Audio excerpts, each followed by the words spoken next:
Bonjour et bienvenue dans The Big Shift, Lucille. Je suis très heureuse, Xavier, d'être là.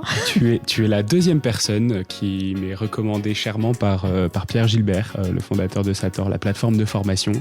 Tu as une formation sur Sator, sur démocratie et écologie, comment on finit entre les deux. J'ai jamais fait d'épisode sur ce sujet. En revanche, assez récemment, j'ai enregistré un épisode avec Raphaël Glucksmann sur l'Europe et l'écologie, où on a quand même beaucoup abordé la question de démocratie, d'indépendance et de liberté des peuples. Et du coup, je trouvais intéressant de continuer sur cette lancée-là dans cet épisode. Tu parles dans ta formation de démocratisation de l'écologie et d'écologisation de la démocratie. Le mot est compliqué, mais on comprend à peu près bien le lien que tu veux faire, l'intrication que tu veux créer entre ces deux concepts, ces deux notions, et c'est de ça dont on va parler. Est-ce que c'est possible, en fait ? Est-ce que la démocratie nous permet de développer une société qui soit suffisamment écologique pour les objectifs qu'on a pour les prochaines années ? Ou est-ce que ça peut être un frein à ça ? Avant de commencer, je vais te laisser te présenter, que tu nous dises un peu pourquoi est-ce que c'est à toi qu'on a fait appel pour parler de ce sujet-là. Oui, c'est toujours un peu difficile de se proclamer légitime, mais allons-y. Moi, avec quelques d'autres personnes, un collectif, nous avons créé il y a 10 ans déjà un lieu de réflexion qui s'appelle La Fabrique écologique, qui a pour ambition de développer une sorte de culture générale de l'écologie, c'est-à-dire que nous ne sommes pas spécialisés, par exemple, sur l'énergie ou sur la question de l'agriculture, de l'alimentation ou sur l'écologie internationale. Nous avons envie d'aborder l'ensemble des angles de notre contrat social, de notre organisation économique et sociale, pour montrer comment, aujourd'hui, l'écologie, ou plutôt la transition que nous devons faire pour changer de modèle, pour donner à la relation à la nature, aux êtres non humains, plus d'importance dans notre société humaine, ça fait partie du grand sujet politique. Et puis, une deuxième caractéristique de la fabrique écologique, c'est que nous l'avons voulu transpartisane. Je viens de la gauche, je suis toujours de gauche, mais il y avait l'idée que dans l'ensemble des familles politiques qui acceptent la République, il y avait des personnes qui, au fond, étaient convaincues sur les enjeux écologiques, mais qui voyaient les choses sans doute assez différemment en fonction de ses convictions, de l'organisation économique et sociale qu'elles veulent promouvoir. Donc il y a cette idée qu'il fallait créer un lieu de dialogue et non pas être dans des camps retranchés. Et ça me semble être un point qui revient sans cesse, d'ailleurs, dans le débat public, c'est l'écologie devrait être la grande cause de tous et de toutes et de tous, comme on dit maintenant. Et pourquoi est-ce que ça ne se produit pas ? Et à travers la fabrique écologique, je crois qu'on a un certain nombre de réponses qui sont apparues. C'est intéressant, on va avoir l'occasion d'en reparler, parce que c'est notamment ce que, en lisant le mémo pour la nouvelle classe écologique de Bruno Latour, je retiens beaucoup, c'est le côté transpartisan et puis surtout trans-classe traditionnelle, les catégories socio-économiques traditionnelles. Il se trouve aussi que tu as participé à l'élaboration d'Europe Écologie Les Verts. Ah oui, je peux plus loin continuer, si on remonte un peu, parce que sur le côté démocratie, je pense que tu as aussi un... Je peux remonter sur la question démocratique, et sur la question démocratique, je peux même remonter plus loin. C'est lorsque j'étais jeune haut fonctionnaire, j'ai fait un séjour de 3 années en Algérie dans la décennie noire, donc 1990-2000. Et à ce moment-là, je pense que j'ai réalisé avec beaucoup de force le prix de la démocratie pour ces personnes qui mouraient pour défendre leurs droits. Et j'ai aussi réalisé que lorsqu'on parle de démocratie, il est important de savoir d'où l'on vient, comment les mots rencontrent une réalité. L'histoire franco-algérienne, c'est une histoire autour de qu'est-ce que c'est que la démocratie lorsqu'on est une puissance coloniale. Il y a beaucoup de choses qui, au fond, m'ont un peu sauté à la figure lorsque j'étais dans ce pays. Et ensuite, dans mes campagnes électorales, puisque j'ai été élue socialiste puis écologiste, j'ai été beaucoup à la rencontre de personnes, au fond, qui ne sont pas comme moi. Et je devais convaincre, j'étais dans des territoires de conquête. Et cette pratique démocratique, cette pratique d'aller toquer à la porte, de faire des rencontres imprévues, ça m'a absolument transporté sur qu'est-ce que c'est que la vitalité du sentiment démocratique et non pas seulement de glisser un bulletin dans l'urne. Donc je pense que dans l'écologie, il y a cette force aussi qui m'anime, c'est que l'engagement a quelque chose de très concret et permet de penser l'avenir. Tu disais du coup de convaincre. Moi, ce que j'ai compris de ce que tu racontes, c'est qu'aujourd'hui, le débat démocratique et écologique, c'est essentiellement un débat de légitimité entre des activistes d'un côté, entre je dirais, une frange de la population qui a peur, qui est éco-furieux, éco-anxieux, et de l'autre côté, un pouvoir en place qui a des difficultés, qui peine à mettre en action des vraies actions sans sortir de l'ordre établi, et qui ont du mal à faire ses pas de côté pour sortir de l'ordre établi, pour pouvoir aller plus vite. Quelle est ta vision sur ce débat de légitimité? Comment est-ce que tu penses que notre démocratie occidentale actuelle soit suffisante pour faire accélérer la transition écologique? Est-ce qu'on est armé pour? Alors je pense qu'on en revient à cette phrase sur écologiser la démocratie et démocratiser l'écologie. Il y a plusieurs choses. D'abord, nos institutions n'ont pas été pensées pour réintégrer la question des êtres non humains, de la nature, de l'animal, etc. Donc, on en parle beaucoup dans l'épisode avec Florent Coureau sur la comptabilité écologique. Ouais. Mais la comptabilité écologique, mais aussi la constitution qui n'est pas écologique. Alors, elle a été enrichie du temps, Jacques Chirac avec Nathalie Kosciusko-Morizet ont enrichi la constitution pour réintroduire de l'écologie. Mais c'est à côté de la constitution, et je dirais dans la pratique et dans l'histoire de nos institutions, cette question de la nature est absente. La deuxième chose par rapport à ce que tu dis, c'est que évidemment, l'histoire même de l'écologie au sens politique, c'est-à-dire l'histoire, parce que on parlera des sciences aussi, on parlera de la question des faits scientifiques, mais l'écologie au sens des luttes qui ont été menées, luttes territoriales contre le nucléaire, contre certains grands aménagements, contre des grands projets inutiles, ça se situe donc du côté de la lutte territoriale, du côté du contre-pouvoir, et non pas de ce qu'on pourrait appeler le fonctionnement classique des institutions, le cœur des institutions.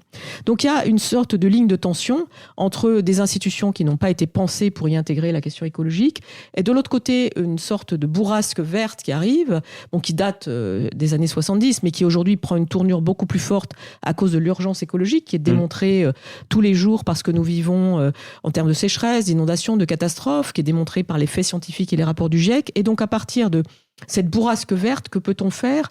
Puisque c'est une bourrasque qui dérange la légitimité des institutions, puisqu'on a le sentiment qu'elles n'arrivent pas à traiter les choses à hauteur de ce que réclameraient les faits scientifiques. Et puis que par ailleurs, on a aussi le sentiment que ces institutions, et surtout ceux qui sont au cœur de ces institutions, ceux qui représentent, ceux qui sont élus, défendent un modèle économique et social qui est devenu périmé, et qui même nous mène à l'abîme par rapport à la vision du futur et au fait de préserver la vie des générations qui viennent, mais aussi celles qui sont déjà là. Je pense que ça, c'est un point important. Donc, pourquoi est-ce que les institutions qui sont nos institutions seraient au service d'un projet conservateur et qui nous mène à l'abîme? C'est ça la question que pose l'intrusion, en quelque sorte, de la question écologique dans le fonctionnement démocratique. Et aujourd'hui, donc, notre démocratie n'est pas forcément équipée pour répondre à ces... Elle n'est pas équipée. On peut tout à fait prendre des décisions démocratiques qui portent un haut contenu écologique. Mais le sujet, c'est aussi la sociologie du pouvoir. C'est-à-dire que, est-ce que ceux qui sont députés, sénateurs à l'Assemblée nationale, au Sénat, sont assez conscients de l'urgence? Est-ce qu'ils sont suffisamment, est-ce qu'ils en savent suffisamment, tout simplement, sur ce sujet? Est-ce qu'ils sont prêts aussi à prendre des décisions difficiles, alors que nous sommes dans une démocratie d'opinion où, au fond, les sondages au fil de l'eau et les questions posées peuvent convaincre que, attention, ça va déranger les Français, et que la première chose, entre guillemets, c'est le pouvoir d'achat, comme si on pouvait déconnecter la question des inégalités et la question écologique. Donc on voit bien qu'en tout cas, le champ de discussion démocratique institutionnelle n'est pas adapté au traitement d'une question à la fois aussi complexe, aussi urgente, et qui réclame d'avoir une relation au savoir et au courage qui n'est pas dans les habitudes aujourd'hui de ceux qui nous représentent. L'écologie devrait d'abord être scientifique avant d'être politique. En fait, dans le cadre où on la politise, donc le cadre où on dit c'est politique, ça veut dire qu'on valide qu'on peut avoir des arguments contraires, de la contradiction. Sur le scientifique, on peut moins. Peut-être qu'on a plus de facilité à mettre en place quelque chose si on s'en réfère uniquement à ceux qui savent. En tout cas, ce qui est frappant, c'est que du côté des organisations de jeunesse sur les questions climatiques, Youth for Climate, de Greta Thunberg, etc., la mise en avant des faits scientifiques, des rapports du GIEC, est quelque chose de puissant. Donc on sent bien que du côté des contre-pouvoirs, de l'interpellation, de ceux qui veulent aller plus loin, la mise en avant des obligations qui sont les nôtres du fait de ce que démontrent les chercheurs, est un point essentiel. Et on voit même aujourd'hui des chercheurs, comme dans le cas de Scientists in Rebellion, quitter au fond la neutralité ou ce qu'on pourrait appeler la méthode scientifique, ce qui relèverait d'une référence déontologique, pour manifester avec ces organisations de jeunesse. Mais ça ne signifie pas, le fait scientifique ne signifie pas qu'il n'y a pas de choix. Moi, c'est ça qui me semble être un point important. C'est-à-dire que le fait scientifique, les faits scientifiques, d'ailleurs, qui sont différents d'un lieu à l'autre, c'est-à-dire que, évidemment, il y a par exemple une moyenne du réchauffement climatique, mais selon les lieux où on se trouve, on sait que le réchauffement sera plus ou moins important. On sait que par exemple en France, il sera plus important que la moyenne mondiale. Il est déjà beaucoup plus important. Donc on sait qu'il y a des faits, mais il y a des manières de faire et il y a des choses à organiser qui offrent des choix. Mais en revanche, ces faits scientifiques et l'urgence écologique obligent à passer, je dirais, d'un débat hautement symbolique, genre « je suis pour ou contre », à un débat qui soit davantage sur les modalités de ce qu'on va faire et sur, en fait, à rentrer dans à la fois quelque chose de plus concret et quelque chose de plus long terme. Et ça, c'est un point qui bouscule complètement, au fond, l'organisation du débat démocratique. Parce que, d'abord, on peut dire une chose, c'est que ce débat démocratique est en pleine crise. Il est marqué par des affrontements symboliques qui sont des affrontements de posture. Et l'affrontement de posture, évidemment, ne permet pas d'intégrer la complexité de ces faits scientifiques. Et puis, il est marqué par une forme, j'allais dire, de crétinisme. C'est-à-dire qu'on a l'impression qu'il faut décider que c'est noir, blanc, court terme. Oui, alors que les Français, enfin, les sociétés en général, il ne s'agit pas des Français d'ailleurs, il s'agit des citoyens. Les citoyens méritent mieux. Ils ont d'abord une vie beaucoup plus complexe que ce que nous racontent les politiques. Ils sont eux-mêmes plus complexes que ce que nous racontent les politiques. Et donc, il faut réintroduire dans le débat dit démocratique une complexité auquel nous ont déshabitués et les réseaux sociaux et ceux qui nous représentent, et une sorte de vulgate qui consiste à dire il faut tout simplifier, y compris si on dit des gros mensonges. Donc en fait, la relation à la réalité est profondément transformée par l'arrivée de l'écologie. Est-ce que ça veut dire du coup que c'est plutôt du débat d'idées que doit venir la solution ? Est-ce que ça veut dire qu'on doit réussir à simplifier la complexité sans rendre manichéen le débat ? Non, en fait, je pense que le sujet, c'est qu'il faut transformer la relation entre la pensée et l'action. C'est-à-dire qu'on est habitué à des rôles sociaux où il y a les intellectuels, et puis il y a les gens qui font, et puis il y a les professionnels de la politique, et puis il y a les citoyens qui votent. Et en fait, l'écologie, la transition que nous devons mener vers un autre modèle de société, nous oblige à nous repenser chacun et collectivement en assumant différentes facettes de ces rôles sociaux. Nous ne pouvons pas, par exemple, passer une journée sans nous sentir au moins un peu responsables de ce qui se passe au niveau planétaire. Nous sommes obligés de dépasser la vision du petit village français. Ça n'existe pas avec l'écologie. L'écologie à la française, ça n'existe pas. L'écologie à la française, c'est l'écologie planétaire. Et l'écologie à l'anglaise n'existe pas non plus. Mais donc, il y a quelque chose autour de penser que chacun se pense comme citoyen du monde. Donc, c'est une première chose. La deuxième chose, c'est que la répartition des rôles consistant à dire « ne vous inquiétez pas, on décide pour vous, on a raison et tout se passera bien et on vous protège », avec la transition écologique, cette attitude vole complètement en éclats. Nous savons bien que nous ne sommes pas protégés contre les dérèglements climatiques.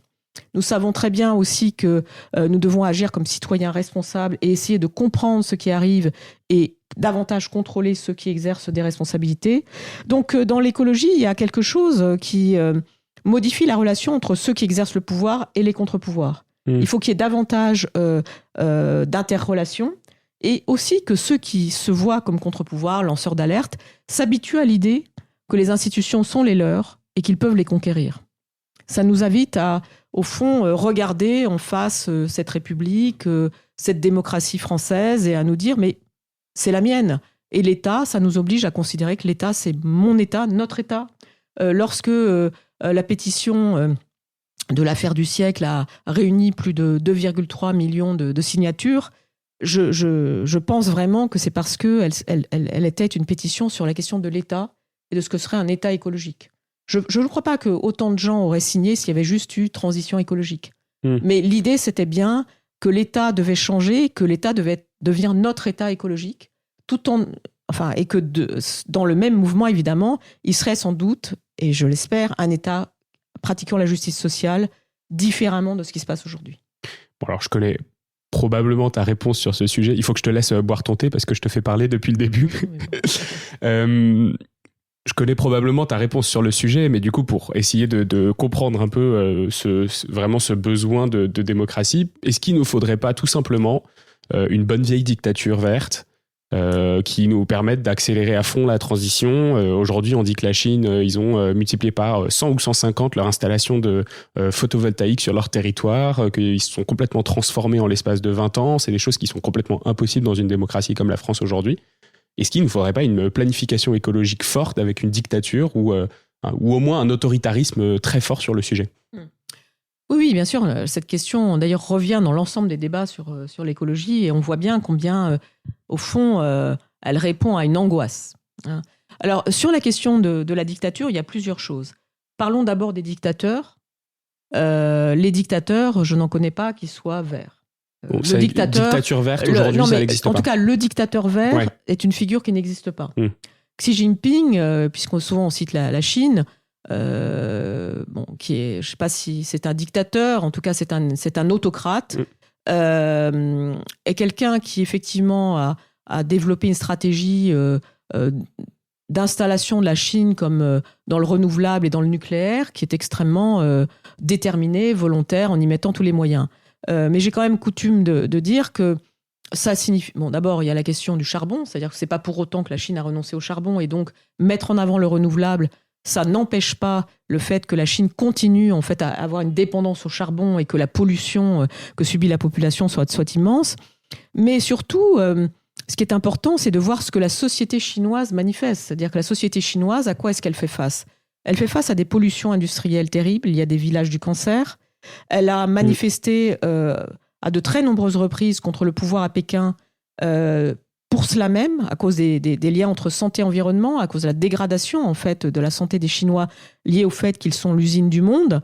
Et donc on est dans cette situation où on peut dire qu'effectivement ce qui se passe en Chine est très intéressant, mais non pas en termes de dictature, mais parce que la question de l'écologie est devenue un des enjeux sur lesquels la société chinoise ose s'opposer au gouvernement central en manifestant son opposition aux contradictions de ce gouvernement qui met en avant à l'extérieur effectivement une stratégie déterminée de construction d'énergie décarbonée, tout en continuant à pratiquer l'énergie la plus carbonée au monde, et qui par ailleurs ne prend pas en considération le bien-être de sa population et ce qui se passe dans les territoires. Donc la Chine est très intéressante, non pas comme dictature verte, mais comme pays où, autour d'un modèle promu par le gouvernement et qui tombe du ciel, se lève une société chinoise qui n'hésite pas, au nom de l'écologie, à porter des combats démocratiques très concrets. La deuxième chose par rapport à la question des mesures autoritaires et de la planification, qui est autre chose que la dictature, c'est qu'il ne faut pas oublier que prendre des mesures qui sont discutées, qui sont décidées, validées de manière démocratique, ces mesures peuvent changer effectivement ce qu'on appelle contrainte et ce qu'on appelle liberté. Ça existe en démocratie. C'est pas parce que nous sommes une démocratie que nous sommes une démocratie molle. C'est-à-dire que la possibilité, par une discussion parlementaire, par un référendum qui serait d'initiative citoyenne, si enfin on enrichissait nos institutions autour de cette possibilité pour les citoyens de porter des initiatives, permettrait de s'apercevoir que sans doute la société française est plus écologiste que ne le sont la plupart de ses représentants qui, au nom du bien-être des Français, refusent l'écologie. Donc on est dans une situation où en fait on ne sait pas comment organiser la possibilité justement de cette transformation de la relation entre contrainte et liberté. Et j'insiste sur le fait que quand on est en démocratie, la discussion sur le contenu des libertés est une discussion permanente. C'est-à-dire qu'on choisit ce qui relève des libertés qui permettent d'organiser l'avenir et le bien-être du plus grand nombre, et notamment de faire diminuer les inégalités sociales et environnementales. Et évidemment, la question de la liberté entrepreneuriale est un point essentiel. La liberté de consommation par rapport à la question de la surconsommation. Tout ça, c'est des points sur lesquels des discussions citoyennes, des discussions de la société seraient essentielles. On nous rebat les oreilles depuis la guerre en Ukraine avec le terme sobriété, mais on s'aperçoit bien que dans la manière dont on l'utilise, selon la personne qui l'utilise au gouvernement, il n'a pas le même sens. Ouais. Soit ce sont des économies de coûts à très court terme parce qu'il faut faire attention à ne pas trop dépendre, à ne pas trop creuser le déficit du commerce extérieur. Soit c'est une véritable remise en question en fait, de notre modèle économique et social. Mais dans ce cas-là, comment est-ce qu'on pense l'enjeu de la justice sociale pour ceux qui n'ont accès qu'à peu de choses et qui sont dans la précarité. Donc ce sont des discussions sur le contrat social et il ne suffit pas de dire sobriété au détour d'un grand discours et de féliciter les Français parce qu'ils ont mis leur appartement à 19 degrés pour traiter ces enjeux-là.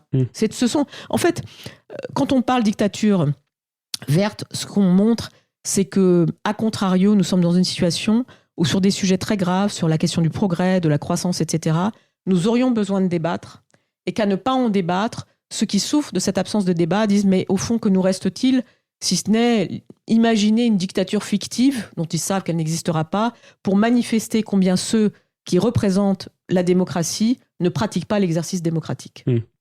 Et là-dessus, je vais encore citer Bruno Latour, les gens vont se dire que j'ai que ce mot-là à la bouche, mais je trouve que ça marche très très bien parce que justement, il dit que notre démocratie n'est pas pensée pour l'écologie et qu'aujourd'hui, en fait, il faudrait inclure une meilleure participation citoyenne, qu'il faudrait penser en fait les institutions en territoire.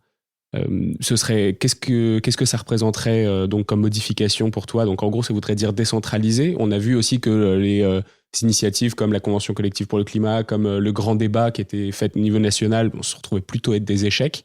Ce serait quoi les solutions plus locales alors? Alors, il y a plusieurs choses. C'est-à-dire que si on revient effectivement sur ce qui s'est passé depuis le mouvement des Gilets jaunes, ce qui est intéressant, c'est de refaire quand même un peu d'historique. C'est-à-dire que, au fond, que nous dit le mouvement des Gilets jaunes? Déjà, à l'été 2018, Priscilla Ludowski va lancer une pétition. Donc, avant même... il y a une sorte de conjonction, en fait, entre deux pétitions. Il y a celle de Priscilla Ludowski sur la question des frais liés à l'utilisation de la voiture, du coût de l'essence, et en fait des inégalités selon la dépendance à la voiture entre les Français, selon le territoire où ils habitent, et l'existence ou pas de transport en commun. Et puis il y aura quelques mois plus tard cette pétition dont je viens de parler de l'affaire du siècle. Mais donc le mouvement des Gilets jaunes n'est pas un mouvement anti-écologique, je tiens à le dire. Il est un mouvement qui est un mouvement de révolte pour deux choses. D'abord, il y a cette question d'augmentation de la taxe carbone qui, effectivement, n'avait pas été anticipée à ce point, en fait, ni par le gouvernement, ni par ceux qui l'ont subi. C'est-à-dire que c'était lié à l'évolution des cours mondiaux, c'était lié à l'évolution du cours même de la taxe carbone. Mais donc, la conjonction entre les deux phénomènes a entraîné une augmentation beaucoup plus forte que ce qui avait été anticipé. Et la révolte, elle vient évidemment de l'augmentation des coûts et de l'incapacité à faire face à l'augmentation de ces coûts pour ceux qui ont un niveau de revenu qui n'est pas très élevé, ou aussi un sentiment d'injustice, tout simplement. Il y a aussi des personnes qui avaient peut-être des moyens corrects, mais qui ont participé au mouvement des Gilets jaunes parce qu'elles ne voulaient pas de cette injustice et du fait que la répartition des coûts soit très inégale selon les territoires. Mais ça vient aussi d'un refus de cette méthode où les choses tombent du ciel. C'est-à-dire qu'au fond, ça nous dit on ne peut pas organiser une fiscalité écologique en la faisant tomber du ciel et en décidant, ça revient à ce que je disais tout à l'heure, pour le bien de tous, que ça va se passer comme ça et vous verrez, ce sera très bien. Donc ça nous renvoie à cette nécessité, effectivement, d'une culture démocratique différente lorsqu'il s'agit d'installer une transformation du modèle, qui est une transformation extrêmement profonde, et qui va entraîner, ça c'est le rapport de Jean Pisani-Ferry récemment, et de Selma Mahfouz, qui le dit, et qui prévoit par exemple qu'il faudrait faire des efforts de l'ordre de 70 milliards d'euros par an pour organiser la transition écologique et sociale. Donc à partir de là, effectivement, il faut pouvoir imaginer de nouveaux outils, mais il faut pouvoir aussi imaginer une volonté. Je crois que c'est ça qui est important. Il ne s'agit pas tout le temps de lancer une nouvelle initiative écologique en disant « Regardez, on va encore inventer quelque chose, une nouvelle convention citoyenne, un nouveau grand débat, des nouveaux cahiers de doléances », si on n'en fait rien. Et là, ce n'est pas comme si on était en 2018 ou en 2019, en n'ayant pas fait de convention citoyenne pour le climat, en n'ayant pas fait de grand débat, en n'ayant pas eu des cahiers de doléances, en n'ayant pas eu des conseils nationaux de la refondation, etc. On est dans une situation où, au contraire, la multiplication des expérimentations, très souvent sur les enjeux environnementaux, donne le sentiment d'une sorte de fébrilité qui est non pas démocratique, mais une fébrilité instrumentale, où la multiplication de ces outils ne traduit pas une volonté politique claire sur le fait d'élever le niveau d'ambition, ni sur le fait d'écouter les idées, les propositions des citoyens.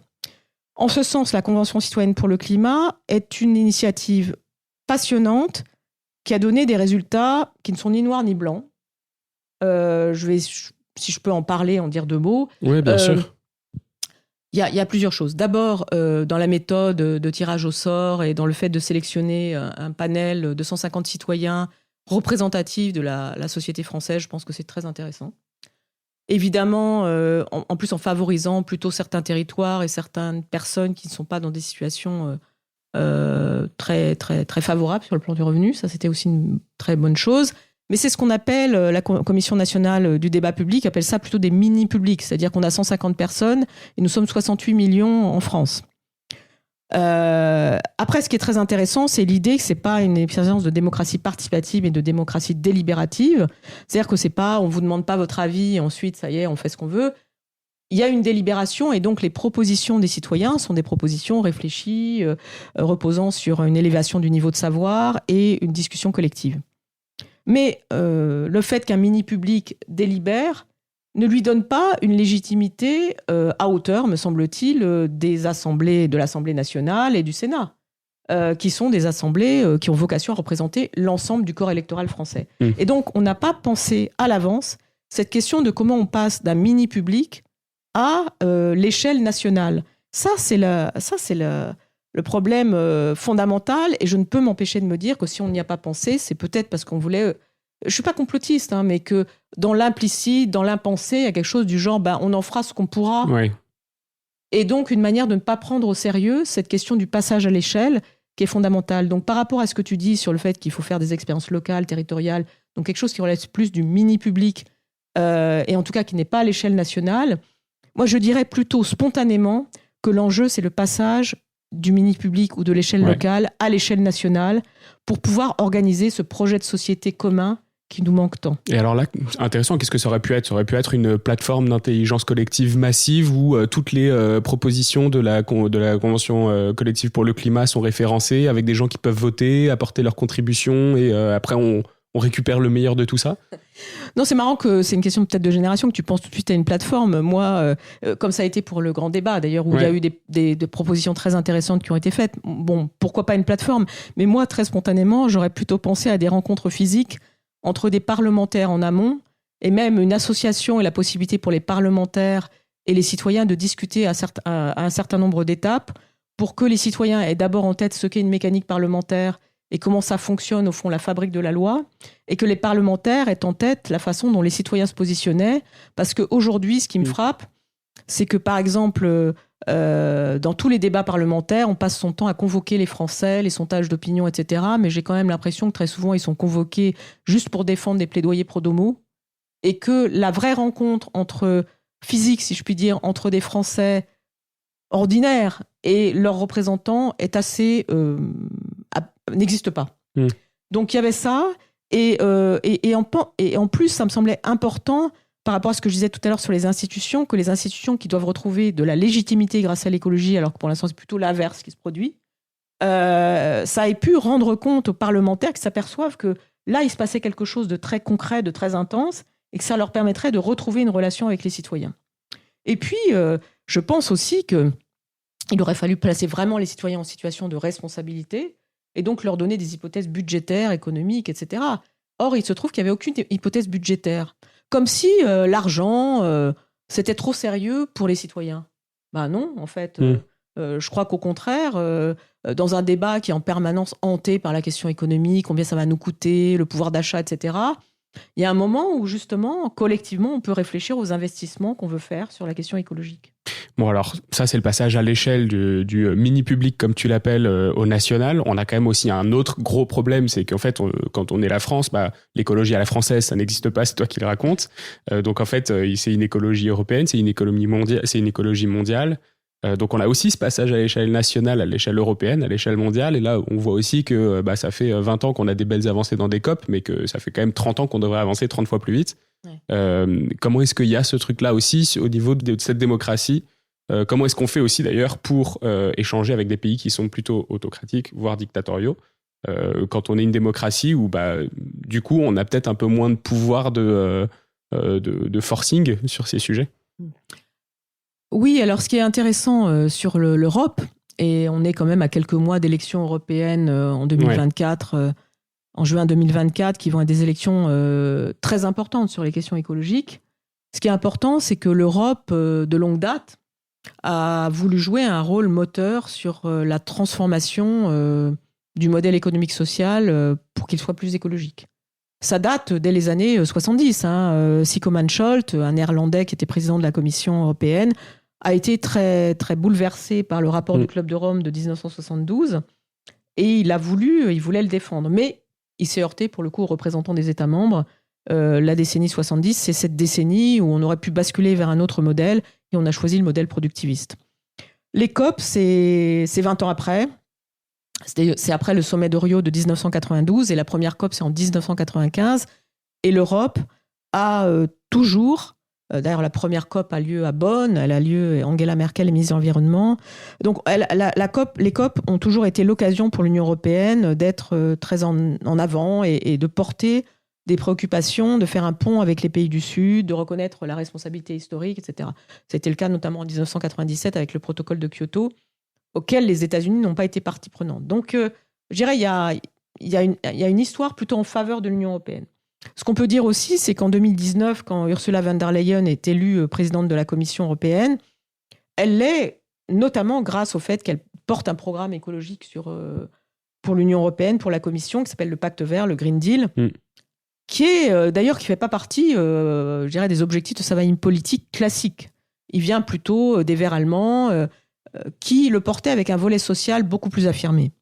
Mais enfin, voilà, et que ce pacte vert ait résisté, par exemple, à la pandémie, alors que ça aurait pu être l'occasion de dire, on a mieux à faire, on a beaucoup de dépenses de court terme à faire sur la santé, c'est très bon signe. Mais aujourd'hui, à l'échelle européenne, le problème auquel nous faisons face, c'est une montée en puissance très forte des mouvements populistes et d'extrême droite anti-écologiques. C'est le cas en Italie, c'est le cas en Suède, c'est évidemment le cas aux Pays-Bas avec ce mouvement des agriculteurs qui récusent en fait la transformation du modèle agricole. Et en France, on peut dire qu'on est quand même dans une situation d'entre-deux très inquiétante. Donc on est dans cette situation où il est fort possible qu'aux élections européennes qui viennent, ce soit des climato-sceptiques, voire des voilà, des opposants très féroces en fait aux questions écologiques, même s'ils avanceront masqués, on les connaît, qui puissent l'emporter, et notamment parce qu'il y a la tentation du côté des conservateurs européens de faire un pacte faustien avec l'extrême droite contre l'écologie, au motif que ça va contre les classes populaires. Pourquoi ? Parce que l'Union européenne n'a pas réussi effectivement jusqu'à présent à faire exister cette écologie populaire européenne, si je puis dire. Mais ça, c'est le défaut de rapprochement entre l'Union européenne et les peuples et les sociétés. C'est un péché originel. Bon. Mais donc, comment faire en sorte, effectivement, que la France joue le rôle qu'il faut à l'échelle européenne ? D'abord, la France a porté le pacte vert, on peut le dire, sauf comme par hasard sur la question agricole, parce que sur la question agricole... Premier bénéficiaire de la PAC. Premier bénéficiaire de la PAC. Et aussi, c'est très compliqué parce qu'il y a un tiers des agriculteurs au RSA, qu'on est dans une situation où on ne sait pas faire, en fait, quand il y a un lien entre le social et l'écologique. Mais évidemment, nous, la France, la société française, ceux qui se présenteront au suffrage, doivent très clairement, dans le débat qui est, on le sait, les élections européennes sont un débat national d'abord, porté par des questions nationales. Ça sera un point clivant et sur lequel... voilà, l'Union européenne pourrait basculer du mauvais côté en fait en juin 2024. Je voudrais insister là-dessus. Donc, ce que j'espère, c'est que dans le moment qui vient, pour porter les choses de manière plus démocratique, peut-être que nous aurons des élections européennes où les questions régaliennes, est-ce qu'il faut une armée européenne, est-ce qu'il faut défendre l'Ukraine, les questions écologiques, qui sont des questions qui sont dans les premières préoccupations des Français, seront au premier plan en transposant d'une certaine manière la préoccupation des Français à l'échelle européenne. Donc il est possible que le débat soit un débat très politique. Et ça serait une chance si le résultat est du bon côté. Mais c'est pas acquis. Après, sur les COP, ce qui me semble important, c'est que ceux qui ont assisté aux premières COP disent que c'était des exercices confidentiels. Personne ne savait que les COP se déroulaient. C'était des trucs pour les diplomates et puis progressivement pour les ONG. Et de plus en plus aujourd'hui, à la faveur notamment des rapports du GIEC, à la faveur aussi de la mobilisation des ONG qui font un travail remarquable, les COP sont sortis du simple cercle des diplomates et plus personne ne pense que les COP soient un exercice de simple diplomatie. Donc ça, c'est un point extrêmement intéressant. Elles constituent, par leurs imperfections même, un point de résonance et un point d'assise pour les sociétés civiles pour se mobiliser. La deuxième chose, c'est qu'on a très bien compris que c'est pas les COP qui pouvaient être l'alpha et l'oméga sur le fait de trouver des solutions, mais qu'au fur et à mesure qu'elles se déroulent, et notamment depuis quelques années, à mesure que le péril se rapproche, on a commencé à aborder enfin les choses de façon concrète. Je rappelle toujours que l'accord de Paris est un accord universel, mais dans lequel les termes d'énergie fossile n'ont pas été prononcés, de charbon, donc de pétrole et de gaz, de voitures, d'argent, etc. Et que c'est à Glasgow, à la COP26, qu'Alok Sharma, qui était président de la COP pour le gouvernement britannique, Alok Sharma a dit il y a des mots clés auxquels il faut répondre à cette COP. C'était argent, arbre, voiture, pétrole, je crois. Charbon. Charbon. Et donc, il a dit des mots très simples.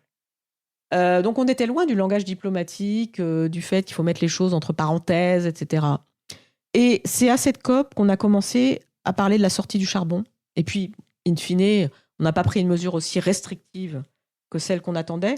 À cause On se souvient de ses larmes en fin de COP, d'ailleurs, sur ce sujet. Il a pleuré, parce qu'il y avait eu un accord au dernier moment entre les ennemis jurés que sont l'Inde et la Chine pour ne pas sortir du charbon aussi rapidement que ce qui était prévu.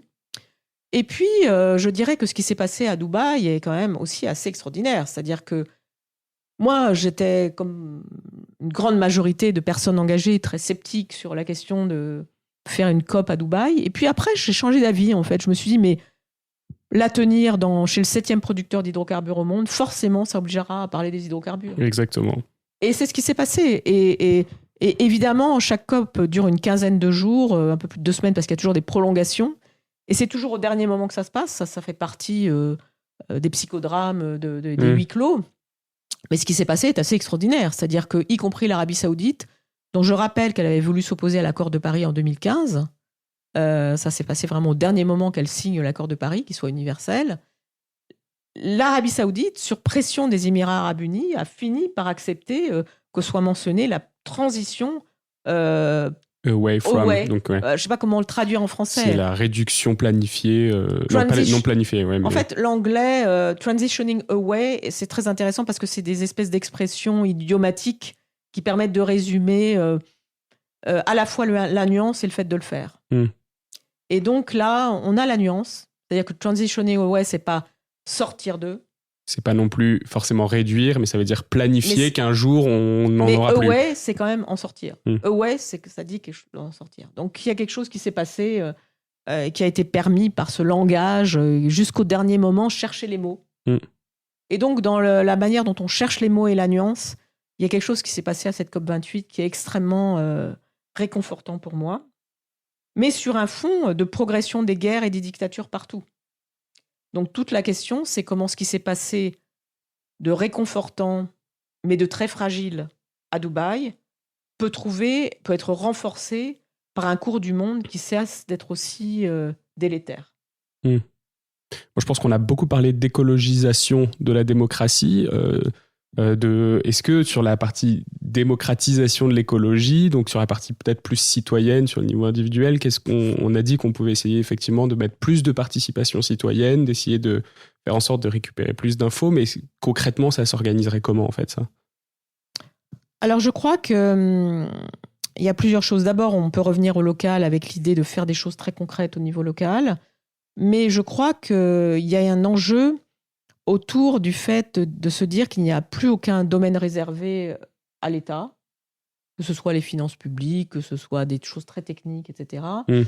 Ce qui ne signifie pas que chacun d'entre nous peut tout savoir. Mais quand même, devenir un citoyen conscient sur les enjeux écologiques, c'est à la fois s'intéresser de très près à ce qui t'arrive quotidiennement et s'intéresser à des savoirs qui sont des savoirs assez complexes. Plus macro, oui. Ouais, plus macro.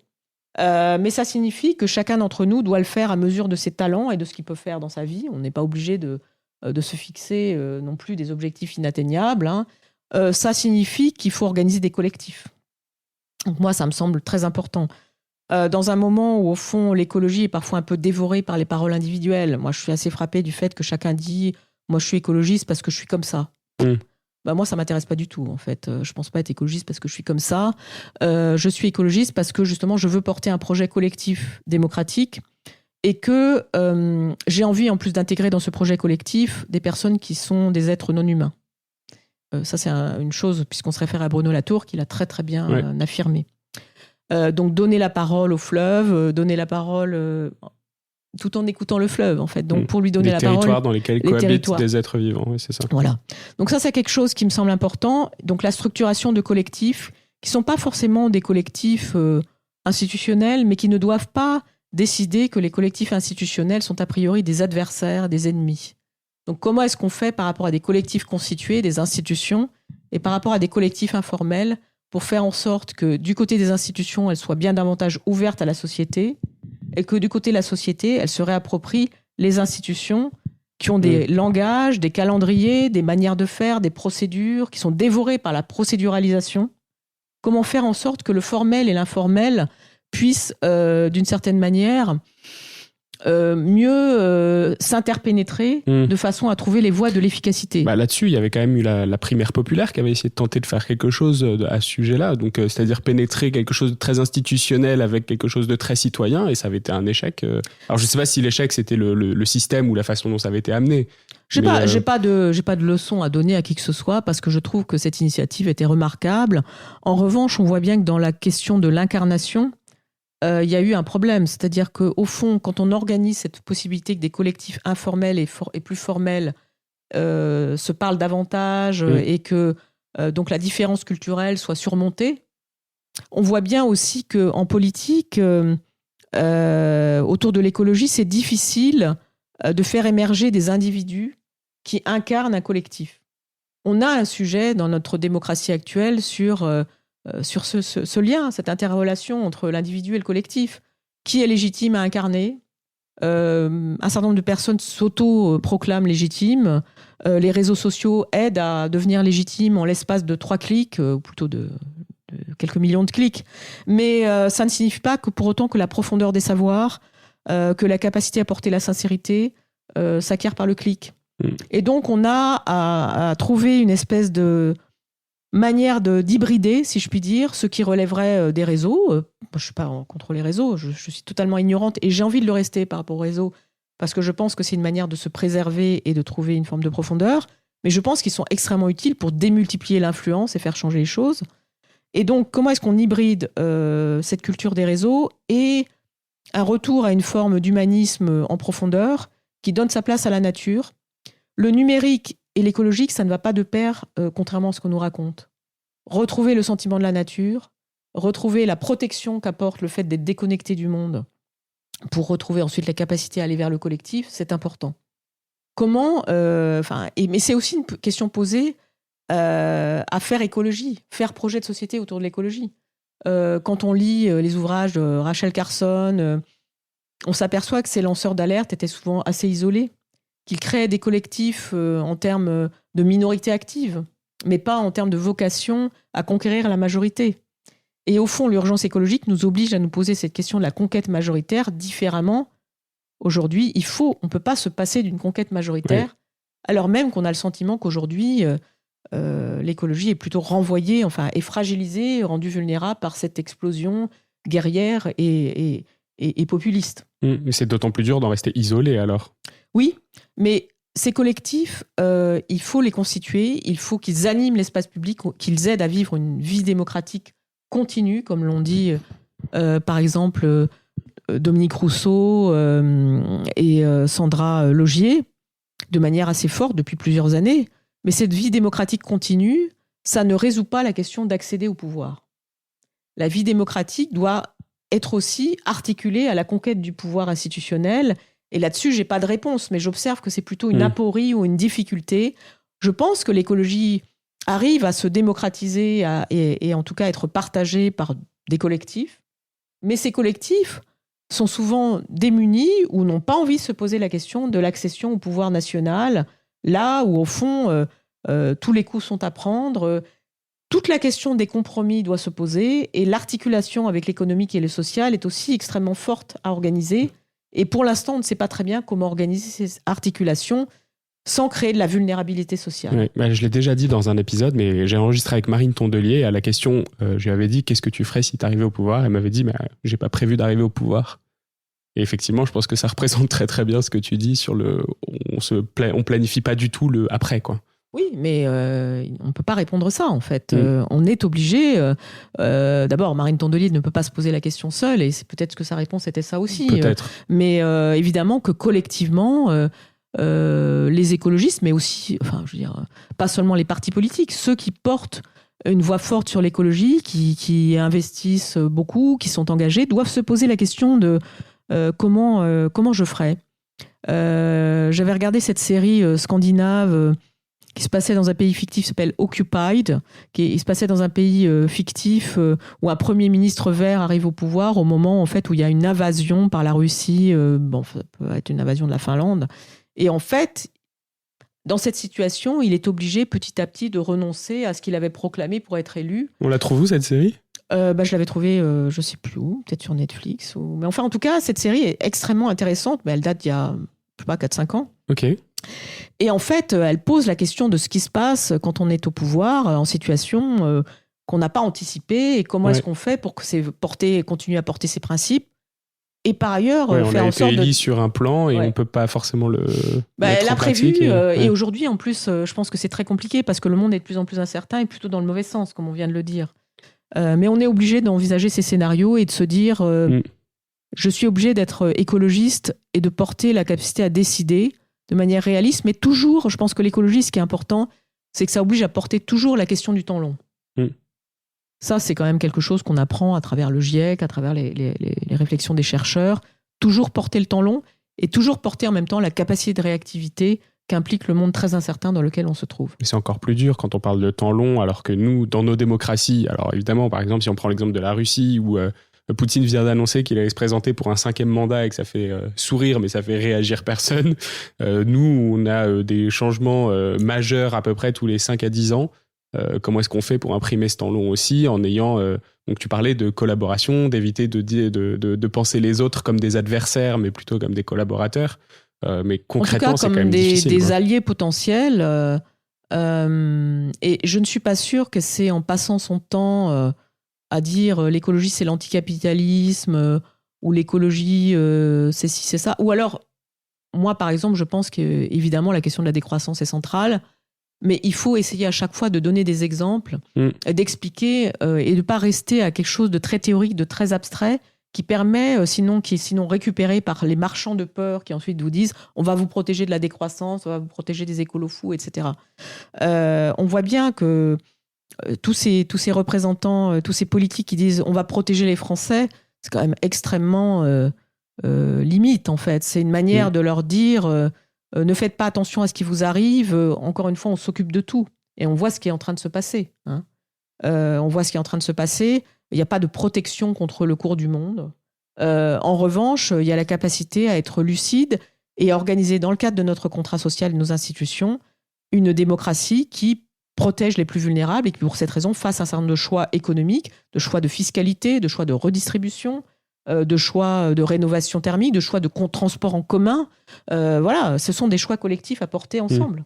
C'est ça, parce qu'on n'a pas trop évoqué ça, mais l'atout principal de la démocratie pour l'écologie, parce qu'on se disait que c'était une chance pour l'écologie d'avoir la démocratie. Est-ce que c'est ça, c'est la possibilité de cette multiplicité de choix, de ce collectif ?